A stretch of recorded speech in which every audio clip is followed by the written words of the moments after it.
Praise the lord. హల్లెలూయా.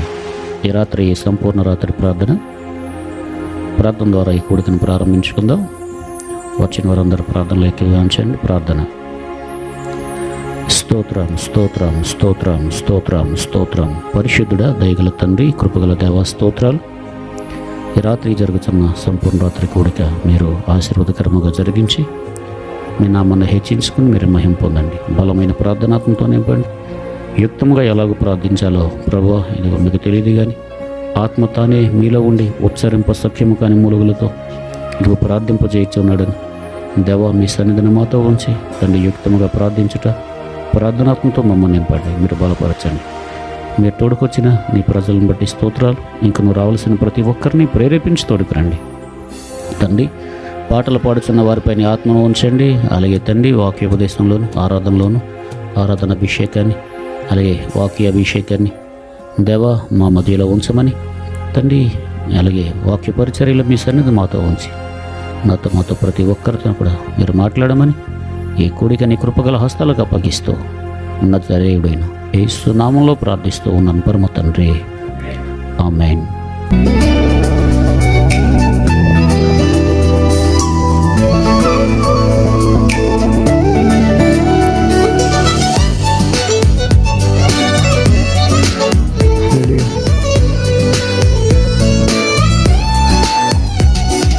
నీలోనే ఆనందం నా దేవా, నీలోనే నాకు జీవం.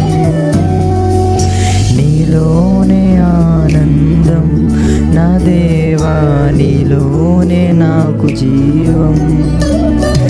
నిన్న నేడు నిరంతరం మారని దేవా, నిన్న నేడు నిరంతరం మారని దేవా. ఈ లోకమంతా నేను వెతకినా నాకు లేదయ్యా ఎక్కడ ఆనందం. నీ సన్నిధిలో ఒక్క క్షణం గడిపినా నా హృదయం పొంగెను. ఈ లోకమంతా నేను వెతకినా నాకు లేదయ్యా ఎక్కడ ఆనందం. నీ సన్నిధిలో ఒక్క క్షణం గడిపినా నా హృదయం పొంగెను, నా హృదయం పొంగెను.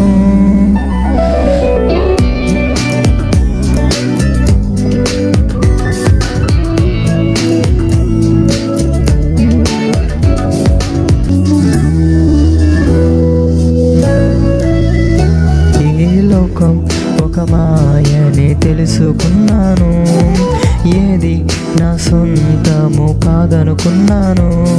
ఈ లోకం ఒక మాయని తెలుసుకున్నాను, ఏది నా సొంతము కాదనుకున్నాను. తప్పిపోయిన కుమారుని నేనైతే నా కొరకే నిరీక్షించే తండ్రి నా యేసు. తప్పిపోయిన కుమారుని నేనైతే నా కొరకే నిరీక్షించే తండ్రి నా యేసు. ఈ లోకమంతా నేను వెతకినా నాకు లేదయ్యా ఎక్కడ ఆనందం. నీ సన్నిధిలో ఒక్క క్షణం గడిపినా నా హృదయం పొంగెను, నా హృదయం పొంగెను. నీలోనే ఆనందం నా దేవా, నీలోనే నాకు జీవం. నీలోనే ఆనందం నా దేవా, నీలోనే నాకు జీవం.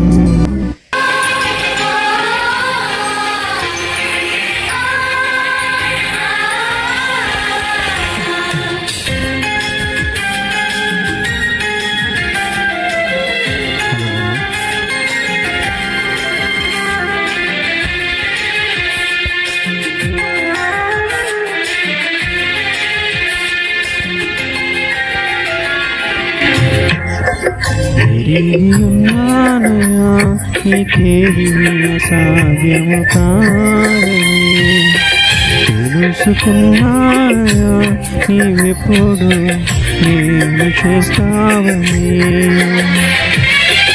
మార్పులేని దేవుడనీవని మాట ఇచ్చి నెరవేర్చుతావని.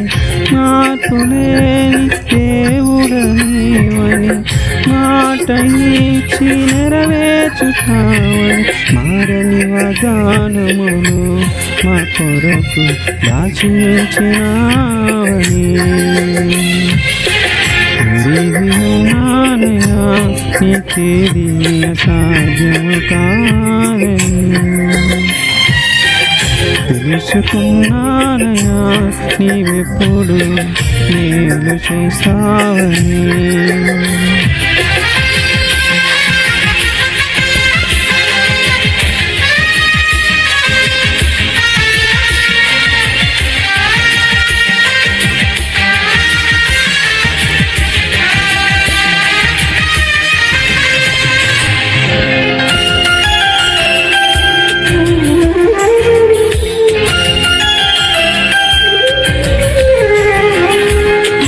చుట్టుముట్టిన బాధలతో నా హృదయం కలవరపడగా, నా స్వంత శనుల నిందలతో నా గుండె నాలో తీరైపోగా, హక్కున నన్ను చేర్చుకుంటివే, భయపడకంటివే. నీ కుట ప్రేమను చూపితివే, నన్ను ఓదార్చితివే. తిరిగి ఉన్నానయ్యా, నీకేది అసాధ్యము కాదని తెలుసుకున్నానయ్యా, నీవెప్పుడు నేను చేస్తావని. మార్పులేని దేవుడనీవని మాట ఇచ్చి నెరవేర్చుతావని. మారని వాగ్దానమును మా కొరకు దాచించినావని.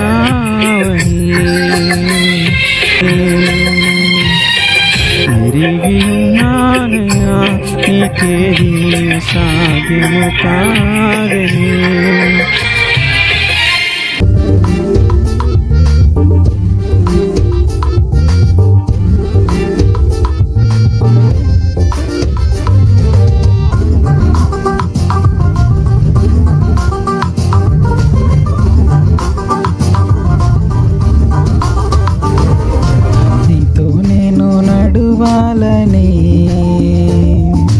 నీతో కలిసి ఉండాలని,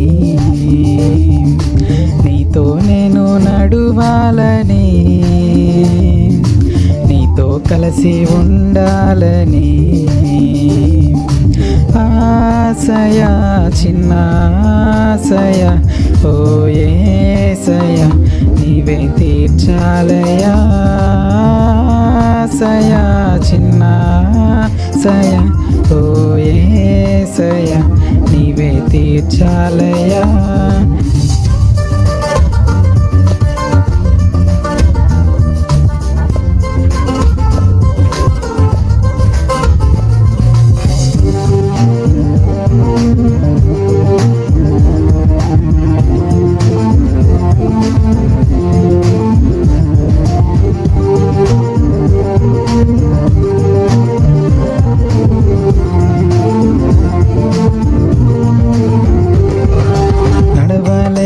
నేను ఈ లోకయాత్రలో బహుబలహీనుడనైతినయా. నా చేయి పట్టి నీతో నన్ను నడిపించుమయ్యా నా యేసయ్యా. నా చేయి పట్టి నీతో నన్ను నడిపించుమయ్యా నా యేసయ్యా. నీతో నడువాలని, నీతో ఉండాలని చిన్న ఆశయ ఓ యేసయ్యా. ఆశయ ఆశయ చిన్న ఆశయ ఓ యేసయ్య నీవే తీర్చాలయ్యా నీతో నేను నడువాలని నీతో కలిసి ఉండాలని ఆశయ చిన్న ఆశయ ఓ యేసయ్య నీవే తీర్చాలయ్యా నీతో నేను నడువాలని నీతో కలిసి ఉండాలని. అందరికీ కూడా వందనాలు చెల్లిస్తూ ఉన్నాను. అందరికీ వందనాలు. ఈ రాత్రి మనం ప్రత్యేకంగా ప్రార్థన కొరకు కూడుకున్నాం కనుక ప్రార్థన గురించి కొన్ని విషయాలు మీతో మాట్లాడతాను. చాలామంది భక్తులు అనేక మంది చెప్పిన మాట ఏంటంటే, ప్రార్థన లేనటువంటి క్రైస్తవుడు పాడి మీద పెట్టబడిన శవంతో సమానమని కొందరు భక్తులు చెప్తారు. క్రైస్తవునికి, నిజమైన క్రైస్తవునికి ప్రార్థనే ఊపిరి. అలాగే ప్రార్థన లేనటువంటి క్రైస్తవ జీవితం, మంచి ఇల్లు కట్టిన తర్వాత పైన టాప్ వేయకపోతే ఆ ఇల్లు ఎలా ఉంటుందో, చలి, అలాగే మంచు, వర్షం, ఎండ అన్నీ. అలాగే ప్రార్థన లేని క్రైస్తవ జీవితం కూడా అటువంటిదేనని కొందరు భక్తులు ఉదాహరించారు. ప్రాణం లేకపోతే ఈ శరీరం ఎలాగో మృతమో, ప్రార్థన లేనటువంటి క్రైస్తవుడు కూడా అంతే. ప్రతివారు దేనిని అలవర్చుకోవాలంటే మోకాళ్ళ అనుభవం ఉండాలి. ప్రార్థనా జీవితం అనేది లేకపోతే మీరు ఎంతగా వాక్యాన్ని చదివినా, వాక్యాన్ని చదవాలి. ఆ చదివిన వాక్యం లేదా విన్న వాక్యం ఫలించాలంటే ప్రార్థన ఉండాలి. ప్రార్థన లేకపోతే ఏ యొక్క వ్యక్తి కూడా దేవునితో ఆత్మీయ జీవితంలో వర్ధిల్లలేడు. ప్రార్థన అనేది ఖచ్చితంగా ఉండాలి. ఒక దైవజనుడు అన్నారు, మోకాళ్ళు నల్లబడితే ముఖం తెల్లబడుతుందంట. అంటే రంగులు పూసుకోమనగద్దని అర్థం. ఆత్మీయ ప్రకాశం, ఆత్మ ప్రకాశం అనేది ఆ ముఖంలో కనిపిస్తుంది. ఈ వ్యక్తి ప్రార్థనాపరుడా కాదా అనేది ఆ వ్యక్తి యొక్క ముఖంలో ఒక ఆత్మీయులకు అది తెలిసిపోద్ది. కాబట్టి యవనస్తులు మరి ముఖ్యంగా ప్రార్థనా జీవితాన్ని అలవర్చుకోవాలి. ఎందుకు ప్రార్థనా జీవితాన్ని అలవర్చుకోవాలి అని అంటే, ప్రార్థన ఎందుకు, కొన్ని విషయాలు మనం చూద్దాం. 9వ అధ్యాయం, మార్కు సువార్త 9వ అధ్యాయము 29వ వచనంలో, అందుకు ఆయన ప్రార్థన వలనే కానీ మరి దేని వలనైనను ఈ విధమైనవి వదిలిపోవుట అసాధ్యమని వారితో చెప్పాను. అంటే ఏదైనా జయించాలి అంటే ప్రార్థన వలనే, ప్రార్థన వలనే ఏదైనా జయించవచ్చు. ప్రార్థన ద్వారానే ఏదైనా సాధించవచ్చు. ప్రార్థన వలన పరమందు ఆసీనుడైన దేవుని ఆయన దృష్టి మన వైపు మళ్లించవచ్చు. ప్రార్థన లేకపోతే చెప్పాం కదా, ప్రార్థన లేనటువంటి దైవభక్తి ఎంత ఒక నీచమైన స్థితిలో ఉంటుందో. కాబట్టి ప్రార్థన, ఏ విధమైన ప్రార్థన మనం చేయాలి, కొన్ని ప్రార్థనల గురించి నేను మీతో మాట్లాడతాను. ఒకటి, మన ప్రార్థనలో ఏముండాలంటే, ప్రార్థన చేయాలి, ఖచ్చితంగా చేయాలి. ప్రార్థన చేయాలి, ఖచ్చితంగా చేయాలి. ఏ విధమైన ప్రార్థన మనం చేయాలి?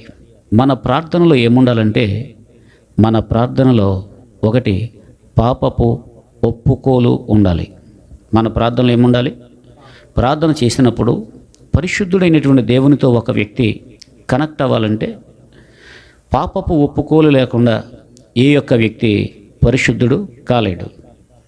అనేక మంది యేసు ప్రభువుని మనం నమ్ముకున్న వెంటనే మన పాపములు క్షమించబడిపోయినాయి, కాబట్టి ఇంకా మనం పాపములు ఒప్పుకోని అవసరం లేదు అనేవారు ఉన్నారు. అపోస్తలుడైన యాకోబు ఆయన రాసినటువంటి పత్రికలో ఏమంటాడంటే, మనము అనేక విషయములలో తప్పిపోవచ్చున్నాం.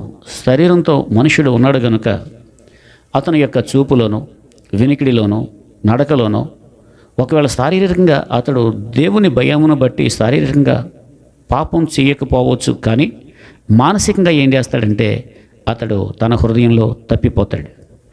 అందుకే 139వ కీర్తన దావీదు చెప్పినట్లు ఆయన మన అంతరంగములను పరిశోధిస్తాడని, మన మాట నోటి చివరికి రాకమునిపే, నాలుకకు ఇంకా రాకమునిపే అది పూర్తిగా ఆయనకు తెలిసిపోతుంది కనుక మన హృదయ తలంపులు ఎరిగినటువంటి ఆ దేవుడు క్రియారూపకంగా ఒకవేళ తప్పు చేయకపోయినా ఆలోచన మన హృదయం ఆయనకు కనెక్ట్ అయి ఉండాలంటే, దేవుని హృదయానికి హత్తుకుని ఉండాలంటే మనం ఏం చేయాలంటే మనసులో జరిగినటువంటి ఆ మానసిక సంబంధమైనటువంటి అపవిత్రత పోవాలంటే ఎంత సీనియర్ క్రైస్తవుడైనా తన హృదయం ఏదైతే అతని మీద నేరారోపణ చేస్తుందో, అతడు చూసిన వాటిని గురించి, విన్న వాటిని గురించి, లేదంటే అతని ప్రవర్తన గురించి, ఏ విషయంలోనైతే నీ హృదయం దేవుని ఎదుట సరి అయినదిగా లేదని ఎక్కడైతే నేరారోపణ చేస్తుందో ఏం చేయాలంటే వాటిని ఒప్పుకొని విడిచిపెట్టాలి.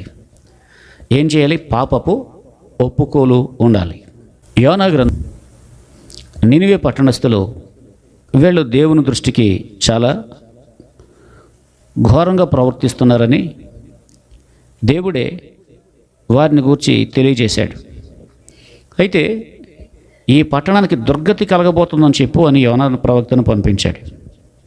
యోనా వెళ్ళి ఏం చేశాడంటే, మీరు చేసినటువంటి అక్రమ క్రియలను బట్టి నినివే పట్టణస్థులారా, దేవుని ఉగ్రత మీ మీదకి రాబోతుంది అని ఆయన ప్రకటించినప్పుడు ఆ ప్రజలు 5వ వచనం నుంచి మీరు చదువుకుంటే 8వ వచనం వరకు వారు సామాన్యుడు మొదలుకొని రాజు వరకు వాళ్ళు ఏం చేశారంటే తమ పాపములను ఒప్పుకుంటూ దేవుని సన్నిధిలో ఏడ్చి ప్రార్థన చేశారు. వారు చేసింది ఏంటి? పాపపు ఒప్పుకోలు ప్రార్థన చేశారు వారు. అలాగే వారు ప్రార్థన చేసినప్పుడు దేవుడు ఏం చేశాడంటే చేస్తానన్న కీడు చేయకుండా వారి యొక్క పాపములను పరిహరించి వారిని క్షమించాడు. అలాగే ఒక సందర్భంలో దావీదు తప్పు చేశాడు. దావీదు తప్పు చేస్తే దావీదు అప్పుడు ఏం చేశాడంటే ఉపవాసం ఉండి కన్నీరు విడిచి తన పాపమును ఒప్పుకుంటూ 51వ కీర్తన మీరు చదువుకుంటే అధ్యాయమంతా తను ఒప్పుకోలు ఏ విధంగా దేవుని ఎదుట ఒప్పుకున్నాడో ఆ విషయాలు మనకు కనిపిస్తాయి.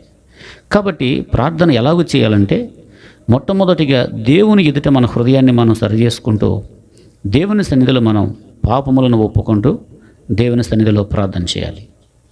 లేకపోతే బడబడబడబడబడమే ఒకవేళ ఎంత శబ్దంతో ఎంతో అఫీషియల్గా మన పదములను ఉచ్చరించి ప్రార్థన చేసినా ఆ ప్రార్థన దేవునికి ఇంపుగా ఉండదు. ఒకవేళ నీ భాష శైలి సరిగా లేకపోయినా హృదయపూర్వకంగా అతిక్రమలను ఒప్పుకొని విడిచిపెట్టి దేవుని సన్నిధిలో ప్రార్థన చేస్తే అది ఆ హృదయాంతరంగాన్ని చూస్తున్న ఆ ప్రభు ఆ హృదయంలో జరిగే ఆ పశ్చాత్తాపమును చూస్తున్న దేవుడు ఏం చేస్తాడంటే ఆయన క్షమిస్తాడు. ఉదాహరణకు నినివే పట్టణస్థులను క్షమించాడు. అలాగే దావీదు తను తప్పిదం చేసినప్పుడు ఆ తప్పిదాన్ని దైవజనుడు హెచ్చరించినప్పుడు దాన్ని కప్పి పుచ్చుకునే ప్రయత్నం చేయలేదు, కానీ ఒప్పుకొని విడిచిపెట్టాడు. అందుకే అతడు కనికరింపబడ్డాడు. తర్వాత లూకాసు సువార్తలో యేసు ప్రభువు చెప్పిన ఉపమానంలో లూకాసు సువార్త 18వ అధ్యాయంలో ఇక్కడ 2 మనుషులు దేవాలయానికి వెళ్ళారంట. వీరిలో ఒక వ్యక్తి సుంకరి, మరొక వ్యక్తి పరిసైడు. 11వ వచనం నుంచి చూస్తే పరిసైడు నిలబడి, దేవా, నేను చోరులను, అన్యాయస్తులను, వ్యభిచారులైన ఈ ఇతర మనుషుల వలనైనను ఈ సుంకర వలన ఉండనందుకు నీకు కృతజ్ఞతాస్తుతులు చెల్లించుచున్నాను. ఇంకా అతని భక్తిని గూర్చి కూడా అతడు అతిశయిస్తూ ఉన్నాడు. వారమునకు 2 మార్లు ఉపవాసం చేయొచ్చు, నా సంపాదన అంతటిలో 10వ వంతు చెల్లించుచున్నాను అని తనలో తాను ప్రార్థించుచుండెను. అంటే ఇతడు చేస్తున్నది మంచిగా బాగానే ఉంది, కానీ తన భక్తిలో ఏం కనిపిస్తూ ఉంది? హెచ్చింపు. పరిసైడు ప్రార్థన దేవుడు తక్కువ చేయలేదు. అయితే సుంకరి ప్రార్థన ఎలా ఉందంటే, ఈ సుంకరి ప్రార్థన చూస్తే చూడండి 13వ వచనం, అయితే సుంకరి దూరముగా నిల్చుండి ఆకాశం వైపు చూడండి, కన్నులెత్తుడికైనా తనకు ధైర్యం సరిపోక రొమ్ము కొట్టుకొనుచు, దేవా పాపినైన నన్ను కరుణించమని పలికెను. అయితే ఇక్కడ సుంకరి ప్రార్థనలో ఏముంది? తగ్గింపు, పాపపు ఒప్పుకోలు ఉంది. అందుకే మొట్టమొదటిగా మనం ఎలాగ ప్రార్థన చేయాలంటే పాపపు ఒప్పుకోలు కలిగి ప్రార్థన చేయాలి. ఎవరు? ఉదాహరణకు నినివే పట్టణస్థులు 2, దావీదు 3, సుంకరి. వీరి ప్రార్థనలో పాపపు ఒప్పుకోలు ఉంది గనుక దేవుడు ఇక్కడ సుంకరితో అన్నాడు, పరిసయ్యుని కంటే సుంకర్ను హైలైట్ చేశాడు. పరిసయ్యుని తగ్గించలేదు దేవుడు. ఎంత భక్తి చేసి వారానికి 2 మార్లు ఉపవాసం ఉంటున్నాడు, అలాగే అన్నింటిలో 10వ వంతు ఇస్తూ ఉన్నాడు, ఇంకా జారులుగా లేడు, చోరులుగా లేడు, అన్యాయస్తుడిగా లేడు, ఇంకా ఈ విధంగా వ్యభిచారం అనే పాపం అతనిలో లేదు, పరిశుద్ధంగా ఉంటున్నాడు. అయితే అతనిలో ఉన్న ఒక హెచ్చింపు ఏం చేసిందంటే అతన్ని సుంకరి కంటే అతడు నీతిమంతుడు కాలేకపోయాడు. సుంకరే నీతిమంతుడు అయిపోయాడు. Praise the lord. ఎందుకంటే అతడు పాపాత్ముడే కావచ్చు, కానీ ఏం చేశాడు? అయ్యా, నీ వైపు చూడటానికి నాకు ధైర్యం లేదు, నీ మందిరం లోపలికి రావటానికి కూడా నేను అర్హును కాదు అని గుండెలు బాదుకుంటూ బయటే ఉండి ఏడుస్తూ ఉన్న కారణాన సుంకరి పరిసైడి కంటే ఒక గొప్పవాడిగా మనకు కనిపిస్తూ ఉన్నాడు. అందుకే ఒకటి మన ప్రార్థనలు ఏముండాలంటే పాపపు ఒప్పుకోలు. ఆయా సమయాలలో దేవుని ప్రజలు వాటమికి గల కారణం ఏంటంటే వారు దేవుని ప్రజలై ఉండి కూడా వారు పాపములను అలాగే విడవని కారణాన వారు వాటమి పాలైనట్టుగా మనం లేఖనాల్లో చూస్తాం. దానియేలు గ్రంథం 9వ అధ్యాయంలో 10వ అధ్యాయం, ఈ 2 అధ్యాయాలు కూడా మీరు ఇంటికి వెళ్ళిన తర్వాత చదువుకుంటే ఈ 2 అధ్యాయాల్లో కూడా తన పితరుల యొక్క పాపములను ఒప్పుకుంటూ దానియేలు ఏం చేస్తాడంటే ప్రార్థన చేస్తాడు. దేవా, ఎందుకంటే దానియేలు జీవముగల దేవుని సేవకుడు, అలాగే అతడు యుక్తకాలంలో ఉన్నప్పుడు తనతో పాటు అనేక మంది యవనస్తులు కూడా ఇజ్రాయేలీలు వారు బానిసలుగా బబులోను సామ్రాజ్యానికి వెళ్ళిపోయారు. అయితే దానియేలు ఈ 2 అధ్యాయాల్లో కూడా ఇలాగ ప్రార్థన చేస్తాడు. ఏమనంటే మేము చెరలో ఉండటానికి లేదా మేము బానిసలుగా ఉండటానికి దేవా నీవు అన్యాయస్తుడైన దేవుడు కాదు, కానీ మా పితరులే కారణం. మా పితరులు నీ మాట వినక వారు పాపం చేశారు, అందుకే మేము బానిసలుగా వచ్చాము అని తన పితరుల యొక్క పాపములను ఒప్పుకుంటూ ప్రార్థన చేసిన కారణాన దానియేలు ప్రార్థన దేవునికి బహుగా నచ్చి వెంటనే దేవదూత ప్రత్యక్షమే చెప్తుంది, దానియేలు నీవు బహుప్రియుడువు, నీ ప్రార్థన ఇదిగో దేవుని సన్నిధికి చేరింది అని దానియేలు చేసినటువంటి ఆ ప్రార్థనను బట్టి దేవదూత ఏం చేస్తుందంటే దానియేలుకు 2 మార్లు ప్రత్యక్షమై చెప్తుంది. 9వ అధ్యాయంలో 10వ అధ్యాయంలో కూడా దేవదూత ప్రత్యక్షమవుతుంది. అంటే దానియేలు ప్రార్థనలో ఏముంది? పాపపు ఒప్పుకోలు ఉంది. రెండవది మన ప్రార్థనలో ఉండవలసింది ఏంటంటే తగ్గింపు ఉండాలి. ఏముండాలి? ఒకటి పాపపు ఒప్పుకోలు ఉండాలి. రెండవది మన ప్రార్థనలో ఉండవలసింది తగ్గింపు ఉండాలి. మొదటి రాజుల గ్రంథం 21వ అధ్యాయం, ఈ అధ్యాయం చూస్తే ఈ అధ్యాయంలో ఒక రాజు కనిపిస్తాడు మనకు. ఆ రాజు పేరు అహాబు. చెప్పండి, ఏం పేరు? అహాబు. చాలా మూర్ఖుడు, దుర్మార్గుడు ఈ అహాబు అనే రాజు. ఎందుకంటే ఇతను ఒక పేదవాని ద్రాక్ష తోట అతని నగరకు ఆనుకుని ఉంటే దానికోసం అన్యాయస్తులైనటువంటి 2 అబద్ధపు సాక్షులను పెట్టి దాన్ని ఆక్రమించుకోవటానికి అతను ఏం చేశాడంటే ఈ అహాబు అనేటువంటి వ్యక్తి లంచమిచ్చి అబద్ధపు సాక్షులను పెట్టి ఆ తోట ఆ భూమి కలిగినటువంటి యజమానిని రాళ్లతో కొట్టి చంపించేసి అది ఆక్రమించుకుంటూ ఉన్నాడు. ఆక్రమించుకుంటున్నటువంటి టైంలో దేవుడు ఏం చేశాడంటే తన సేవకుడైన ఏలియాను పంపించి అతన్ని హెచ్చరిక చేశాడు. ఏలియా గారు వెళ్ళి నాబోతు, ఆ తోట యజమాని పేరు, నాబోతు రక్తాన్ని ఎక్కడైతే కుక్కలు నాకని అహాబు నీ రక్తాన్ని కూడా అక్కడే కుక్కలు నాకుతాయని హెచ్చరించినప్పుడు ఈ అహాబు ఏం చేశాడంటే నేను నా పగవాడా నీకు దొరికిపోయానా అని భయపడి ఇప్పుడు ఇంటికి వెళ్ళి ఏం చేస్తాడంటే ఉపవాసం ఉంటాడు. ఒక పూట ఉపవాసం ఉంటాడు.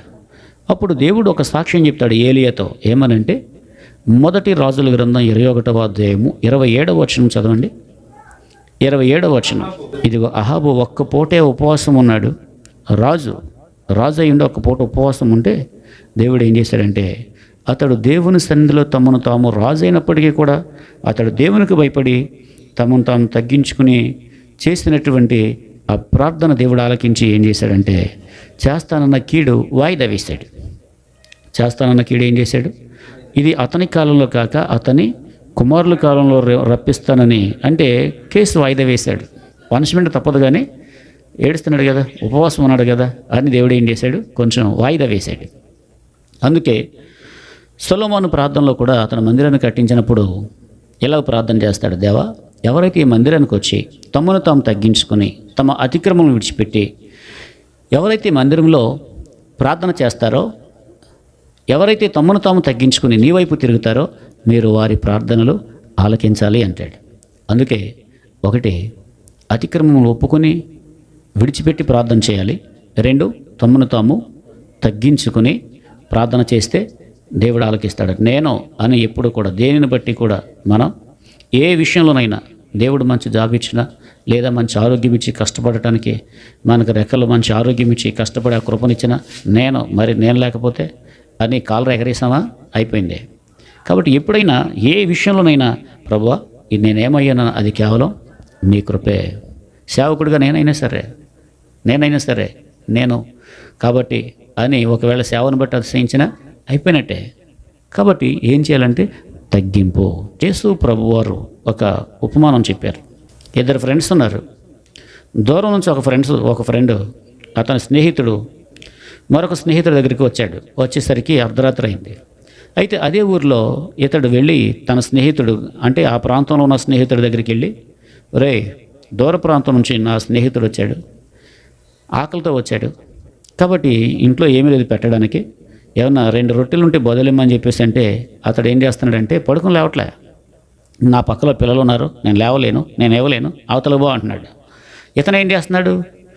అలాగే అడుగుతూ ఉంటే ఒరే సిగ్గుమాలి, ఒకసారి చెప్తే నీకు బుద్ధి లేదేంటరా అన్నట్టుగా, సిగ్గుమాలి, రొట్టె లేదు ఏం లేదు అవతల బో, నా పక్కలో పిల్లలు ఉన్నారు, డిస్టర్బ్ చేయకు అని చెప్పేసి అంటూ ఉంటే ఆ తలుపు తట్టుచున్నటువంటి స్నేహితుడు ఏమంటున్నాడంటే, అవునరా నేను సిగ్గుమాలి ఉన్నాయి, రొట్టెలు ఇస్తావా లేదా అంటూ ఉంటే అక్కడ వాక్యంలో రాయబడింది, అతడు ఇతని స్నేహితుడైనందున ఇవ్వక మానాడు.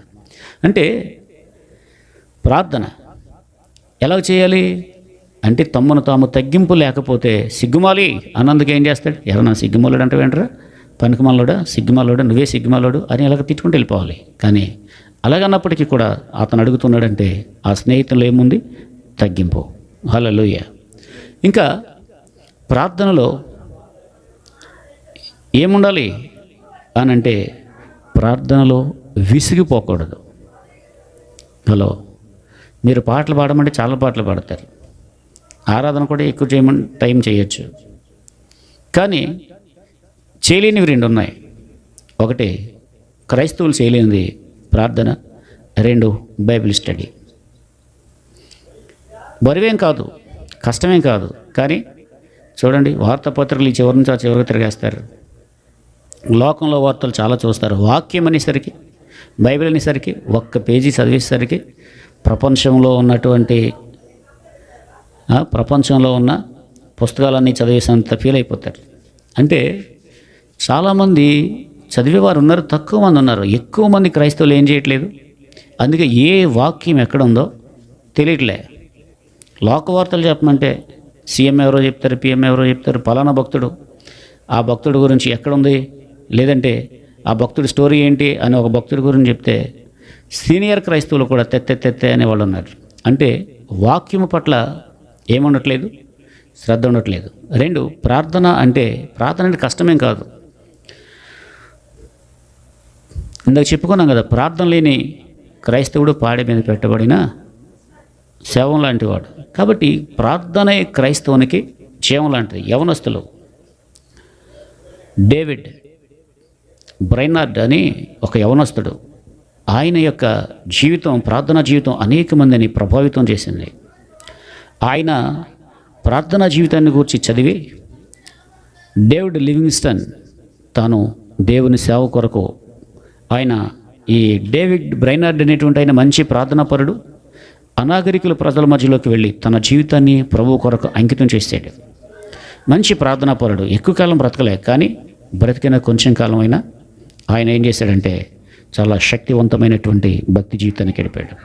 ఆయన జీవితం డేవిడ్ లివింగ్స్టన్ ప్రభావితం చేసి ఆయన కూడా సేవకు తనను తాను సమర్పించుకుని అనాగరికులైనటువంటి ఆ ప్రజల మధ్యలోనికి తన సౌఖ్యాలను విడిచిపెట్టి సేవ నిమిత్తం వెళ్ళిపోయాడు. అలాగే ఎజకియా ఫ్రాన్సిస్ గారు, ఆయన తమిళనాడు బెరక వ్యవస్థాపకుడు. ఆయన సాక్ష్యం కూడా నేను ఒకటి విన్నాను, ఒక బుక్ చదివాను. ఆ యొక్క భక్తుడి యొక్క చరిత్ర నన్ను ప్రభావితం చేసింది, అందుకే నేను ఎక్కువ ప్రార్థనలు గడుపుతూ ఉన్నాను అని చెప్పేస్తాను. అంటే ఈనాడు యవనస్తులు కూడా పరిశుద్ధ జీవితం జీవించాలంటే, శరీరాన్ని జయించాలంటే ఎక్కువగా ప్రార్థనలో గడపాలి. శారీరకంగా మీరు ఆశీర్వదింపబడాలన్నా, పరిస్థితులు మారాలి అన్నా ప్రార్థన లేకపోతే మనం పరిగెడతాం కానీ మనతో ప్రభు పరిగెట్టాడు. మనం యాక్షన్ చేస్తాం కానీ ప్రభు మనతో ఉండడు. మీ సెల్ ఫోన్ ఉంది, నెట్వర్క్ లేకపోతే ఏం చేస్తుంది? ఎంత ఖరీదైన సెల్ అయినా పనిచేస్తుందా? నెట్వర్క్ లేకపోతే ఏం చేస్తుంది?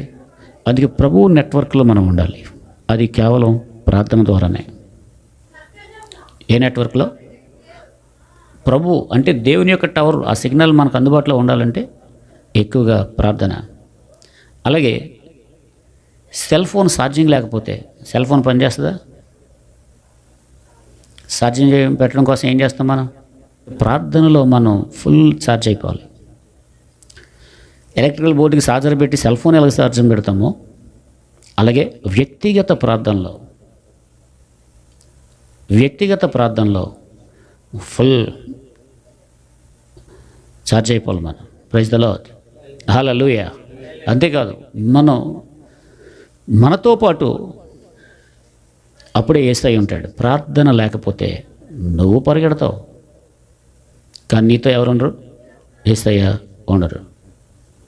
అందుకే ఒక సువార్త నిమిత్తం వెళ్ళినా, ఒక వాకింగ్ చెప్పడానికి నిలబడినా, ఎక్కడికంటే వెళ్ళినప్పుడు హల్లెలూయా. ఇది ఎలా వస్తుంది? ప్రార్థన. ఏ ప్రార్థన? వ్యక్తిగత ప్రార్థన. ఎప్పుడు టైం ఉంటే అప్పుడు మనకు ఇష్టమైనటువంటి ఫుడ్, ఫ్రూట్స్ ఇవన్నీ ఏమన్నా ఎప్పుడైతే ఏమైనా ఇష్టమైతే అబ్బా ఇది తింటే బాగుంది ఎలాగే అనుకుంటామో, దానికోసం ఎలాగో తహతహలాడతామో, అలాగే టైం ఉంటే ప్రార్థన లేకపోతే ఏది సాధించలేరు. ప్రార్థన ఉంటే శరీరాన్ని జయిస్తారు, ప్రార్థన ఉంటే ఆత్మీయ జీవితంలో ఎదుగుతారు, ప్రార్థన ఉంటే భౌతికంగా కూడా మీరు దీవించబడతారు. హల్లెలూయా. అందుకే మనం ప్రారంభంలో కూడా ఒక మాట చదువుకున్నాం, ప్రార్థన వలనే.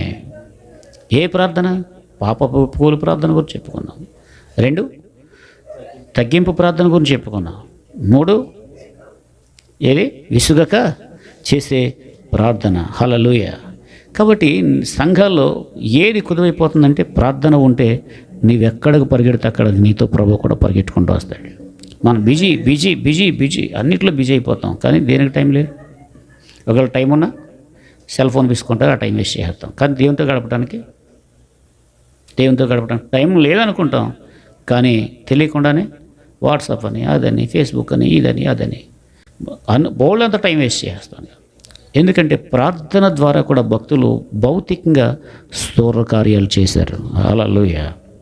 గట్టిగా చెప్పండి, హల్లెలూయా. అందుకే ఒక భక్తుడు ఇలాగన్నాడు,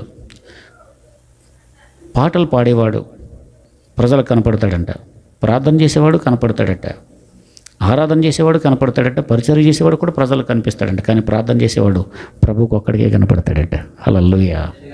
ఎందుకని? వ్యక్తిగతంగా ఏదో ఆదివారం లేదా అప్పుడప్పుడు చేసే ప్రార్థనలు కొంచెం, కానీ మనం ఏం చేయాలంటే వ్యక్తిగత ప్రార్థనలు ఎక్కువగా మనం చేయాలి, ప్రార్థనలు ఎక్కువ గడపాలి. జాన్ హైడ్, నేను చెప్పే భక్తుల పేర్లు ఆ పుస్తకాలు దొరికితే చదవండి, ఆత్మీయ జీవితంలో బలపడతారు. జాన్ హైడ్ అనేటువంటి దైవజనుడు, ఆయన మోకాళ్ళు వేస్తే 18 గంటలు ప్రార్థనలో ఉండేవాడంట. మోకాళ్ళ మీద ఎన్ని గంటలు? 18 గంటలు. భోజనాన్ని పిలిస్తే ఆయన్ని చిన్న ప్రార్థన 3 గంటలు చిన్న ప్రార్థన చేసుకుని వస్తాననేవాడంట. ఆయన స్టేజ్ ఎక్కి ప్రసంగం చేసేవాడు కదంట, ప్రభువా అంటే చాలు జనం తొర్లి ఏడ్ చేసేవారట. ఇంకా దేవుని ఆత్మల పాపాలు ఒప్పింపజేస్తూ ఉండేది. పాపాలు ఒప్పుకుంటూ మారు మనసు పొందేసి ఏడ్చేసి అతిక్రమాలను ఒప్పుకొని విడిచిపెట్టేసి దేవుని సన్నిధి ప్రభావం వాళ్ళకి సంతరించేసేదంతే. హల్లెలూయ. ఆయన గుండెలు బాదుకుంటూ ప్రార్థన చేస్తే వైపున ఉన్న గుండె కుడివైపుకు వచ్చేసిందండి. కానీ తక్కువ కాలమే బ్రతికాడు, కానీ బ్రతికిన కొద్ది రోజులైనా దేవుని యొక్క మహిమతో బ్రతికాడు. ఒక పవర్ఫుల్ సేవకుడిగా బ్రతికాడు. హల్లెలూయ. కాబట్టి ఏం చేయాలి? ప్రార్థన ఏదో వినటానికి కాలక్షేపం కోసం కాదు. ఎందుకు? ఎక్కడి నుంచైనా మీరు ప్రార్థన పెంచాలి. ఎందుకు మన జీవితాలు అద్భుత కార్యాలు జరగట్లేదు? ప్రార్థన పెంచాలి. హల్లెలూయా.